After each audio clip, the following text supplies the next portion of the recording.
Hello साथियों, नमस्कार। जैसा कि आपको पता होगा कि इस चैनल पर मैथ से रिलेटेड हर प्रकार का क्वेश्चन मिलता है।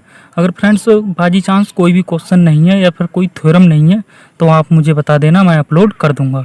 तो अभी कीजिए चैनल को सब्सक्राइब और सब्सक्राइब के साथ ही बेल आइकन को प्रेस कर लीजिए, जिससे कि क्या होगा, जब मैं अपनी अगली वीडियो अपलोड करूँगा तो आपको नोटिफिकेशन मिलेगा और आप तुरंत ही उसे देख पाएंगे। तो आज फ्रेंड्स हम एक इम्पोर्टेंट थ्योरम को कवर करेंगे।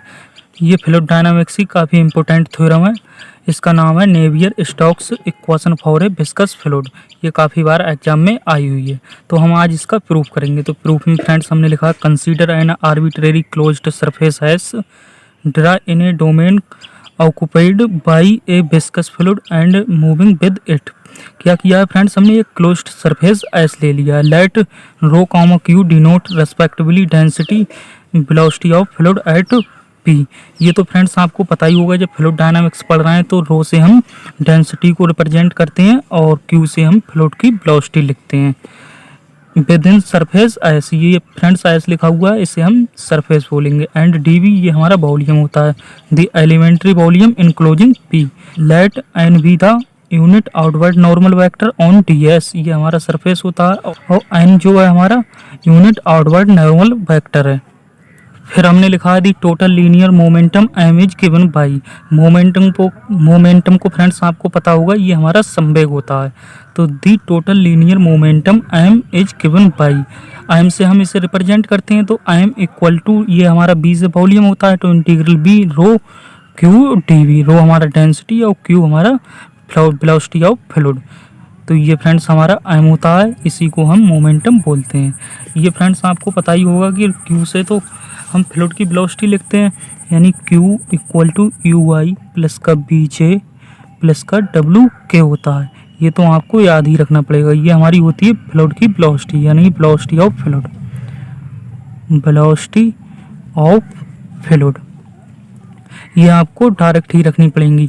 तो ये और रो से हम लिखते हैं फ्रेंड्स डेंसिटी, तो रो इक्वल टू हमारी डेंसिटी हो गई और क्यू हमारी वेलोसिटी हो गई।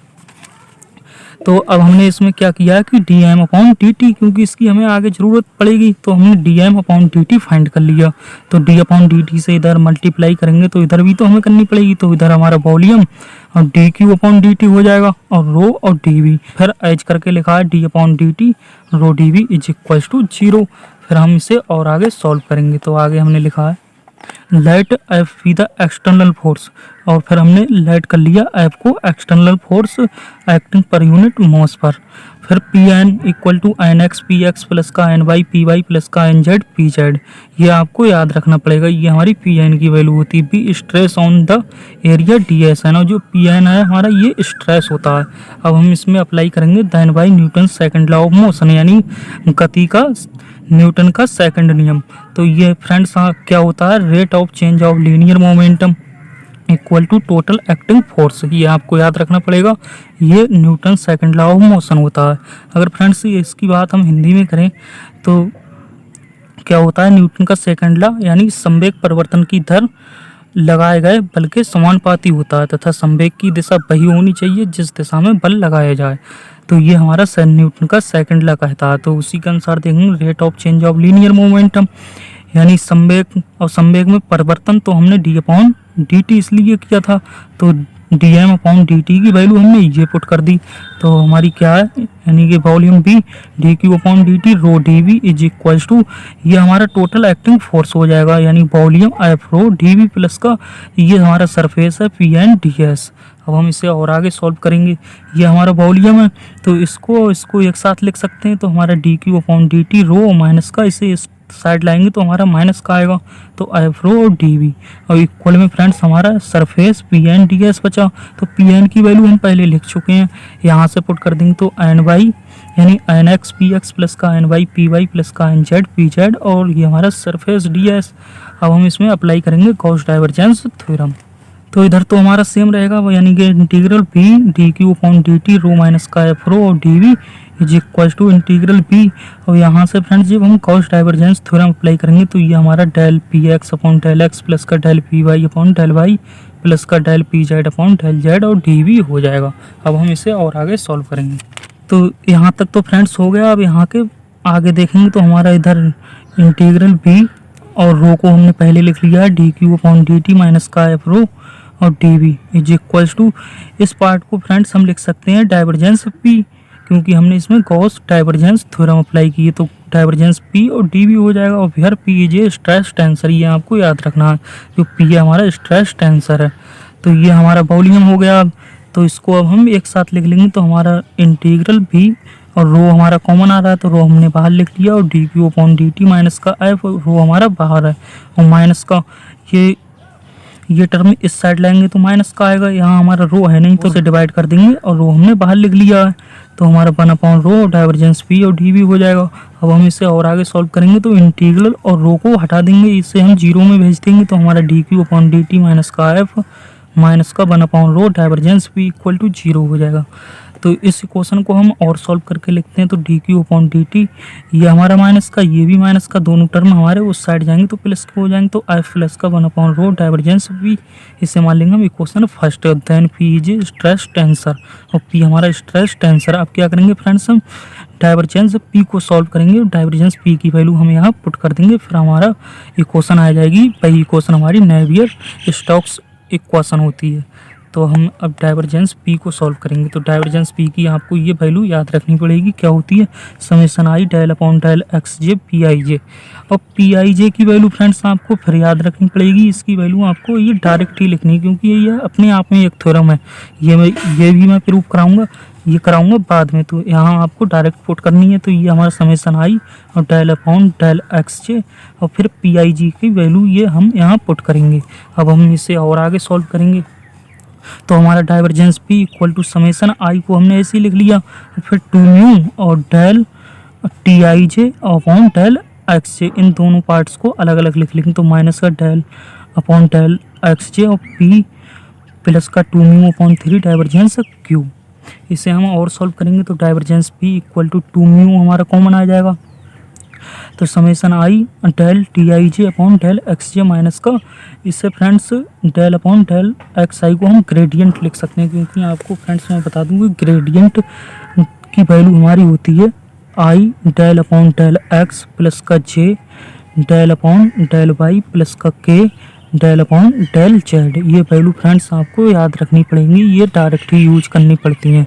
तो ये हमारी ग्रेडियंट की वैल्यू होती है, तो हम यहाँ से del upon del X I को ग्रेडियंट लिख सकते हैं, तो ग्रेडियंट पी और प्लस का 2 म्यू अपॉन 3 और ग्रेडियंट डाइवर्जेंस क्यू, और डाइवर्जेंस क्यू की वैल्यू आपको याद रखनी पड़ेगी, क्योंकि बहुत सारी वैल्यू हमको डायरेक्ट ही रखनी पड़ती हैं। तो डाइवर्जेंस यहाँ कितना है डाइवर्जेंस क्यू, तो डाइवर्जेंस क्यू को हम लिख सकते हैं ग्रेडियंट क्यू। अब हम इसे और आगे सॉल्व करेंगे, तो हमारा क्या आ जाएगा, यानी कि ये इक्वेशन आ गई, इस इक्वेशन को हम लेट कर लेंगे 2, फिर लिखा है देन।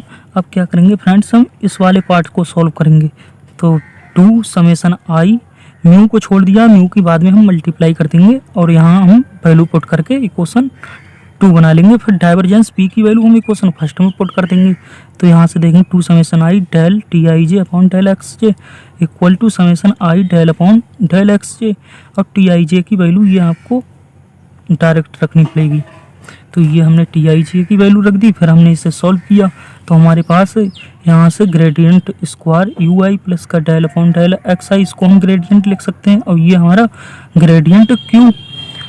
तो हमारे पास जो इक्वेशन आ गई, यानी gradient square dot Q plus का ग्रेडियंट डॉट ग्रेडियंट क्यू। अब हम इसे यहाँ पुट कर देंगे और फिर डाइवर्जेंस पी की वैल्यू आ जाएगी, और डाइवर्जेंस पी की वैल्यू हम इक्वेशन फर्स्ट में पुट कर देंगे, फिर हमारे पास नेवियर स्टोक्स इक्वेशन आ जाएगी फॉर विस्कस फ्लूइड में। तो अब क्या किया फ्रेंड्स, हमने वही लिखा है now by equation 2 then we get, तो डाइवर्जेंस पी और हमने जो वैल्यू निकाली थी वो वैल्यू हमने यहाँ पुट कर दी, तो हमारा mu gradient square Q plus का ग्रेडियंट और ग्रेडियंट डॉट क्यू माइनस का, ये वैल्यू हमने सेम रखी है उस इक्वेशन 2 से। तो इसे जब सॉल्व करेंगे तो हमारे पास ये इक्वेशन आ जाएगी। ये फ्रेंड्स मैं आपको सॉल्व करके दिखाता हूँ कैसे आती है। तो यहाँ देखेंगे फ्रेंड्स हमारा कितना है, यानी mu gradient square Q plus का gradient dot Q bracket close और माइनस का ग्रेडियंट पी प्लस का 2 म्यू अपॉन 3 ग्रेडियंट और ग्रेडियंट डॉट क्यू। तो इसे सॉल्व करते हैं। तो यहाँ से देखेंगे फ्रेंड्स हमारा म्यू बाहर है तो म्यू की मल्टीप्लाई हो जाएगी इसमें, तो mu dot gradient square cube plus का यहाँ भी म्यू आएगा तो म्यू डॉट ग्रेडियंट और ग्रेडियंट डॉट क्यू आ जाएगा, और माइनस का यहाँ हमारा ग्रेडियंट पी और प्लस का 2 म्यू अपॉन 3 ग्रेडियंट और ग्रेडियंट डॉट क्यू। ये पार्ट और ये पार्ट हमारे दोनों सेम है तो इन दोनों को ऐड कर लेंगे। यहाँ फ्रेंड्स हमारा माइनस आएगा क्योंकि यहाँ माइनस से मल्टीप्लाई करेंगे, तो यहाँ हमारा 1 है और यहाँ हमारा माइनस का 2/3 है, तो 3 - 2 करेंगे तो 1/3 आ जाएगा।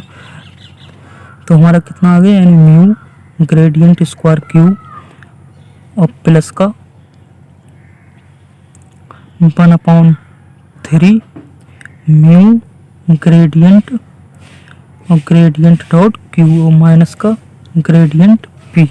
तब हमारे पास ये इक्वेशन आ गई। अब हम देखेंगे कि हमारी जो इक्वेशन आई है वो कितनी है लिखी हुई, यानी म्यू हमने बाहर लिखा है तो म्यू को हम बाहर लिख लेते हैं। तो यहाँ से कॉमन ले लेंगे म्यू, तो म्यू जब हम कॉमन लेंगे तो हमारा अंदर ग्रेडियंट स्क्वायर क्यूब प्लस का 1/3 ग्रेडियंट और ग्रेडियंट डॉट क्यू माइनस का ये ब्रैकेट हमारी क्लोज हो जाएगी और ग्रेडियंट पी।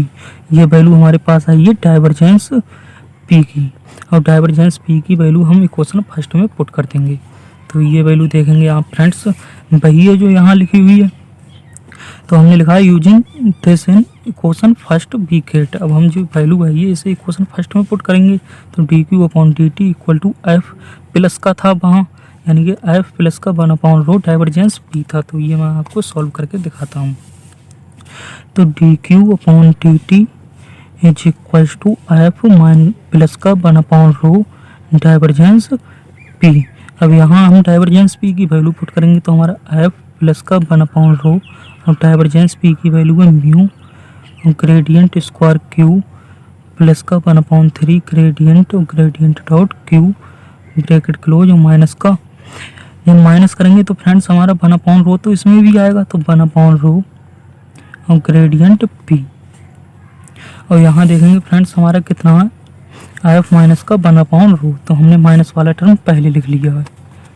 तो यहाँ से अब देखेंगे तो हमारा कितना हो जाएगा, यानी एफ माइनस है तो माइनस पहले लिख लेंगे तो 1/रो ग्रेडियंट पी और प्लस म्यू हमारा कॉमन आ रहा है इसमें, तो म्यू को बाहर लिख लेंगे तो म्यू अपॉन रो और ग्रेडियंट स्क्वायर क्यूब प्लस का 1/3 ग्रेडियंट और ग्रेडियंट डॉट क्यू और ब्रैकेट क्लोज। अब क्या किया है फ्रेंड्स कि d Q upon D t equals to f minus का 1/रो ग्रेडियंट पी प्लस इस पार्ट को हम न्यू लिख लेंगे, यानी nu gradient square cube plus का 1/3 ग्रेडियंट और ग्रेडियंट डॉट क्यू। ये क्वेश्चन आ गई। और ये क्वेश्चन फ्रेंड्स यही क्वेश्चन है जो यहाँ लिखी हुई है d Q upon D t for equal to this. फिर हमने लिखा this equation is known as Navier Stokes equation for viscous fluid. तो इस प्रकार से फ्रेंड्स हमारा इस थ्योरम का प्रूफ हो गया। इसी इक्वेशन को हम Navier Stokes equation for viscous fluid बोलते हैं। अगर फ्रेंड्स वीडियो अच्छा लगा हो तो लाइक करना, शेयर करना और कमेंट में ज़रूर बताना। अब मैं मिलता हूँ नेक्स्ट लेक्चर में। जय हिंद।